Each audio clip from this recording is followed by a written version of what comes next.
మంత్రివర్గంలో మత్స్యకారులకు సముచిత స్థానం కల్పించాలని ఆంధ్రప్రదేశ్ రాష్ట్ర మత్స్యకార జేఏసీ చైర్మన్ సైకం రాజశేఖర్ అన్నారు. అవనిగట్లో గల 4వ వార్డులోని మత్స్యకార భవనంలో మంగళవారం మత్స్యకార జేఏసీ ఆధ్వర్యంలో విలేకరుల సమావేశాన్ని ఏర్పాటు చేశారు. ఈ సందర్భంగా రాజశేఖర్ మాట్లాడుతూ అత్యధిక మెజార్టీతో విజయం సాధించిన మత్స్యకార సామాజిక వర్గానికి చెందిన ముగ్గురులో రాష్ట్ర మంత్రివర్గంలోకి ఇద్దరిని తీసుకోవాలన్నారు. తెలుగుదేశం, జనసేన, బీజేపీ కూటమి నూతన ప్రభుత్వాన్ని ఏర్పాటు చేయబోతున్న సందర్భంగా రాష్ట్ర మత్స్యకార జేఏసీ తరపున శుభాకాంక్షలు తెలిపారు. ఆంధ్ర రాష్ట్ర ప్రజలు దేశ చరిత్రలో కనీవిని ఎరుగని రీతిలో ఒక చారిత్రాత్మక తీర్పునిచ్చి కూటమిని అధికార పీఠాన్ని అధిరోహించే అవకాశం కల్పించారన్నారు. ప్రజాస్వామ్యంలో ప్రజలే నియంతలు, పార్టీలు ప్రజలకు జవాబుదారీగా ఉండి నాణ్యమైన పరిపాలన అందించాలన్నారు. లేని పక్షంలో ప్రజలు తమ ఓటు హక్కు ద్వారా అప్రజాస్వామిక, నియంత, రాచరిక పాలనను రద్దు చేయగలరని ఈ ఎన్నిక రుజువు చేస్తుందన్నారు. అన్ని వర్గాల ప్రజలకు పరిపాలనలో, బడ్జెట్ కేటాయింపుల్లో, సమస్త జీవన రంగాల్లో జనాభా దామాషా ప్రకారం కేటాయింపులు జరిపి సామాజిక న్యాయ సూత్రాన్ని పాటించాల్సిన ప్రభుత్వాలు ప్రజలకు మొండి చేయి చూపిస్తున్నాయని విమర్శించారు. నూతనంగా ఏర్పడబోయే ప్రభుత్వం ఈ విషయాన్ని పరిగణలోకి తీసుకుని ఆంధ్ర రాష్ట్ర ప్రజలకు సమర్థవంతమైన, వివక్ష లేని, నాణ్యమైన పరిపాలన అందించగలరని ఆశిస్తున్నట్లు పేర్కొన్నారు.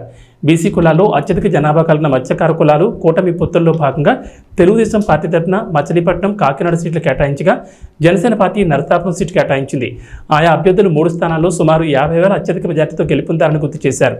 మాజీ మంత్రి కొల్లు రవీంద్ర అక్రమ అరెస్టులతో జైలు పాలు చేసి పైశాచిక ఆనందాన్ని పొందిన పార్టీకి ప్రజలు తగిన బుద్ధి చెప్పారన్నారు. అరెస్టును సైతం లెక్క చేయకుండా కొల్లు రవీంద్ర బీసీ సాధికార కమిటీలు వేస్తూ తెలుగుదేశం పార్టీని క్షేత్రస్థాయి వరకు బలపరిచారు. అదేవిధంగా పవన్ కళ్యాణ్ మత్స్యకారుల పట్ల ప్రత్యేక శ్రద్ధ వహించి మత్స్యకార వికాస విభాగాన్ని ఏర్పాటు చేసి ఆ విభాగానికి నరసాపురం ఎమ్మెల్యే బొమ్మిడి నాయకర్ను చైర్మన్గా నియమించారన్నారు. జనసేన పార్టీ అనుబంధ విభాగాల్లో మంచి గుర్తింపు పొందిన విభాగం మత్స్యకార వికాస్ అని అన్నారు. మత్స్యకారుల సమస్యలను పరిష్కరించాలి, జీవోఆర్టీ నెంబర్ 815 రద్దు చేయాలని నాయకర్ పాదయాత్ర చేపట్టి మత్స్యకార బోట్లను జనసేన వైపు మలచడంలో కీలక పాత్ర వహించారని కొనియాడారు. కాకినాడ సిటీ ఎమ్మెల్యే వనమాడి వెంకటేశ్వరరావు ద్వారంపూడి చంద్రశేఖర్ రెడ్డికి ఎదురు నిలబడి అత్యధిక మెజార్టీతో గెలుపొందారన్నారు. చంద్రశేఖర్ రెడ్డి ఉమ్మడి గోదావరి జిల్లాలో ఆ పార్టీ అభ్యర్థులు గెలుపు బాధ్యతలు తీసుకోవడంతో పాటు పవన్ కళ్యాణ్ ఓడించే బాధ్యత తీసుకుని విచ్ఛిన్న కుల రాజకీయాలకు తెరలేపడాన్ని దుయ్యబట్టారు. విజయం సాధించిన మత్స్యకార ఎమ్మెల్యేలు వారి శక్తికి మించి ప్రజల భాగస్వామ్యం, ఆయా పార్టీల అండదండలతో పోరాడి ఎన్నికల్లో గెలిచారు. ఈ విషయాలు పరిగణలోకి తీసుకుని మంత్రివర్గంలోకి ఇద్దరికి ప్రాతినిధ్యం కల్పించాలని ఈ సందర్భంగా ఏపీ ఫిషర్మెన్ జేఏసీ తరఫున కోరుతున్నట్లు రాజశేఖర్ తెలిపారు. ఈ కార్యక్రమంలో మత్స్యకార జేఏసీ నాయకులు కోలా బాలాజీ, నాగిడి గోవింద్, సైకం శ్రీనివాసరావు, నాగిడి అమలేశ్వరరావు, చేపల రామకృష్ణ, నడకుదురు దావీదు, నాగిడి శంకర్రావు, కొక్కిలిగడ్డ లక్ష్మణబాబు, కోల వెంకటేశ్వరరావు, ఆంధ్ర శ్రీనివాసరావు, కొక్కిలిగడ్డ నాంచారయ్య, కొప్పనాథ్ వెంకటేశ్వరరావు తదితరులు పాల్గొన్నారు. నా పేరు Saikam Rajasekhar, AP fishermen JAC చైర్మన్గా వ్యవహరిస్తున్నాను. ముందుగా తెలుగుదేశం, జనసేన, బీజేపీ కూటమి రేపు ప్రభుత్వాన్ని ఏర్పాటు చేయబోతున్నందుకు మా జేఏసీ తరపున శుభాకాంక్షలు తెలియజేస్తున్నాము. అలాగే ప్రభుత్వాలు ప్రజలకు జవాబుదారీతరంగా నాణ్యమైన పరిపాలన అందించే విధంగా ఉండాలి తప్ప ఒక నియంతలాగా వ్యవహరిస్తే ప్రజాస్వామ్యంలో ప్రజలే నియంతలు అనేది ఈ ఎన్నిక ద్వారా అర్థమైంది. నిరంకుశ పరిపాలనకు స్వస్తి చెప్పి సమాజంలో ఉన్న అన్ని వర్గాలకు జనాభా దామాషిక ప్రకారం బడ్జెట్ కేటాయింపులో కావచ్చు, సమస్త జీవన రంగాల్లో జనాభా దామాషిక ప్రకారం కేటాయింపులు చేసి సామాజిక న్యాయానికి అనుగుణంగా పరిపాలన చేయాలని, లేని పక్షంలో ప్రజలు తగిన బుద్ధి కూడా చెప్తారని కూడా మేము ఈ సందర్భంగా తెలియజేస్తూ, ముఖ్యంగా ఆంధ్రప్రదేశ్ రాష్ట్రంలో ఏ ప్రభుత్వం అయినా సరే గెలుపు ఓటములని తీవ్రంగా ప్రభావితం చేయగలిగిన కులాలు మత్స్యకార కులాలు. అటువంటి మత్స్యకార కులాలు సహజంగానే ఏ పార్టీ అయినా గెలుపు ఓటమిలో ప్రధాన భూమి కూడా పోషిస్తాయి. అలాగే కూటమిలో కూడా తెలుగుదేశం కావచ్చు, బీజేపీ కావచ్చు, జనసేన కావచ్చు ఆ పార్టీని ఆదరించారు, వారు చెప్పిన హామీలను విశ్వసించారు, వారికి మంచి మెజార్టీతో పట్టం కూడా కట్టారు. ఈరోజు కూటమి 3 అభ్యర్థులకు మచిలీపట్నం, నరసాపురం, కాకినాడ సిటీ పార్టీ ఎమ్మెల్యేలకు టికెట్గా ఇచ్చారు. వారు అత్యధిక మెజార్టీతో కూడా గెలిచారు. ఈ సందర్భంగా మేము ఈ కూటమిని ఒక విషయం మేము కోరుతున్నాము. మత్స్యకారులు దాదాపు 40 లక్షల పైగా జనాభా ఉన్నారు. అంతటి జనాభా కలిగిన వాళ్ళకి మీరు సాంప్రదాయకంగా ఒక మంత్రిత్వ శాఖను ఇవ్వడం అనేది అది సరైనది కాదు. ఈసారైనా సరే కూటమి మత్స్యకారులు ఇద్దరికి మీ క్యాబినెట్లో సముచిత స్థానం కల్పించాలి. ఎందుకు అడుగుతున్నామంటే కొల్లు రవీంద్ర గారిని తీసుకుంటే ఆయన ఈ కుళ్ళు రాజకీయాలకి బలయ్యి పోలీసు అక్రమ కేసులకు కూడా ఆయన జైలు పాలయ్యి చాలా నష్టపోయాడు. అయినా సరే జైలును కూడా ఎదిరించి ఆయన రాష్ట్రం మొత్తం పర్యటించి బీసీ సాధికార కమిటీతో పార్టీ బలోపేతం చేసి ఇవాళ అధికారులు తీసుకురావడంలో ఈ ఏరియాలో కొల్లు రవీంద్ర గారు కృషిని పార్టీలు మర్చిపోకూడదు. అట్లాగే బొమ్మిడి నాయకర్ గారు జనసేన పార్టీ అనేక అనుబంధ విభాగాలు ఏర్పాటు చేశాయి. ఎన్ని అనుబంధ విభాగాలు ఏర్పాటు చేసినా కూడా మత్స్యకార వికాస్ చాలా సమర్థవంతంగా పనిచేసింది. మత్స్యకారులను అన్నింటిలో కూడా అన్ని కులాలను కూడా ఒక తాటిపైకి తేగలిగింది.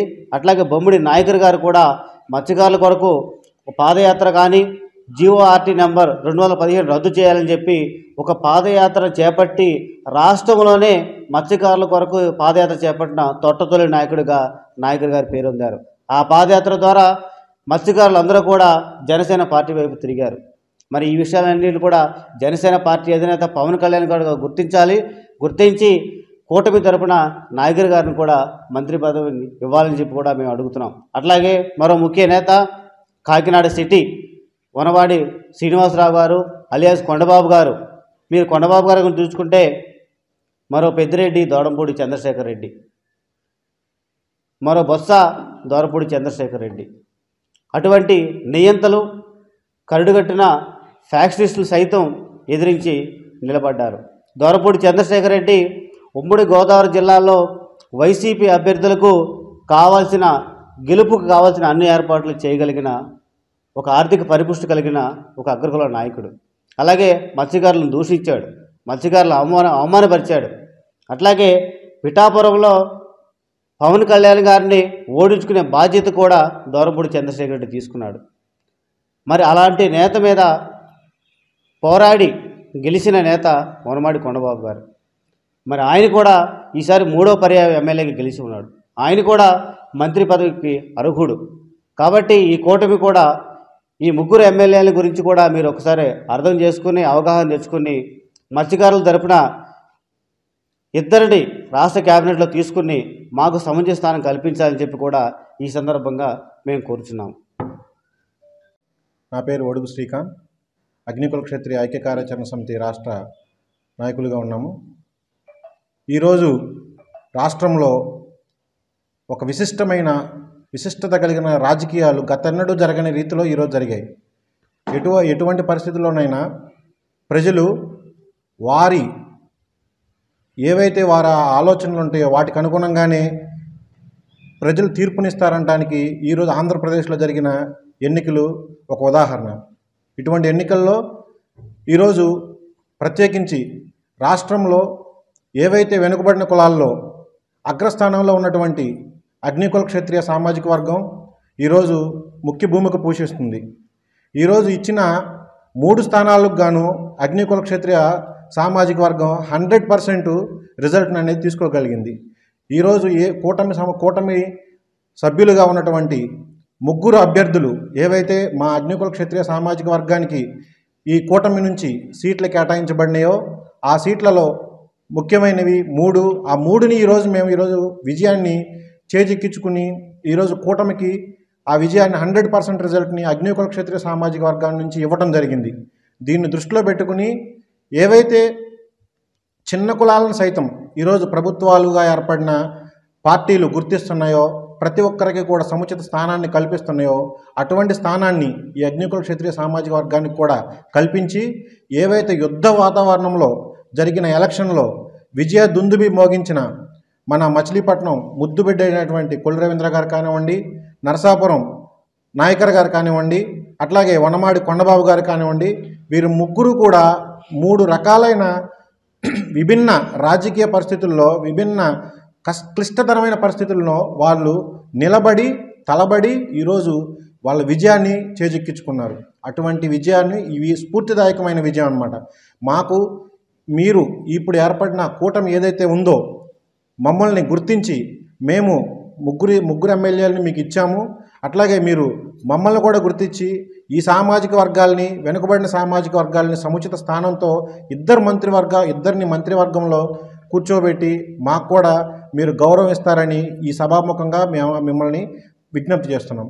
అంతేకాకుండా ఈరోజు జరిగిన ఎన్నికలు ఒక నియంతృత్వ పోకడలు పోయినా కానీ లేదంటే ఏవైనా ప్రజా హితం కోరని ప్రభుత్వాలని ఎప్పుడైనా సరే సమాధానం చెప్పగలరు ప్రజలు అనేదానికి ఈరోజు జరిగిన ఎలక్షనే ఒక ఉదాహరణ. అందులో ముఖ్యంగా ఈరోజు మచిలీపట్నం తీసుకున్నట్లయితే కనుక కొల్లు రవీంద్ర గారిని అసలు సంబంధం లేని విషయాల్లో జైలు పాలు చేసి ఆయన్ని అనేక ఇబ్బందులకు గురి చేశారు. అయినా కూడా ఎక్కడా వనకకుండా తొనకకుండా నిలబడ్డాడు. పార్టీకి ఆయన బీసీ సాధికారక సమితి కమిటీలో ముఖ్య చైర్మన్గా ఉండి ప్రతి జిల్లాలోనూ ఆయన యొక్క ప్రాధాన్యతను చూపించి పార్టీకి బలోపేతం చేసి ఈరోజు పార్టీ నిలబడే విషయంలో ఆయన ముఖ్య భూమిక పోషించారు.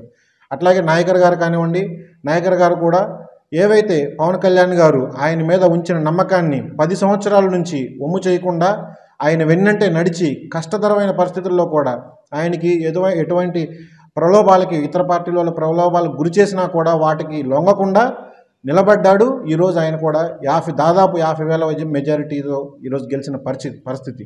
అట్లానే కొండబాబు గారు కూడా అక్కడ ఏవైతే ఒక ఏమనాలంటే అతను ఒక నియంత, ఆ నియంతని ఎదిరించి జాతిని ఉద్దేశించి కూడా ఆయన మా జాతిని ఉద్దేశించి కూడా దుర్భాషలాడి ఒక నియంతృత్వ పోడకడలో ఉన్న నాయకుడిని ఎదిరించి ఈరోజు దాదాపు 60,000 ఓట్ల మెజారిటీతో గెలిచారు.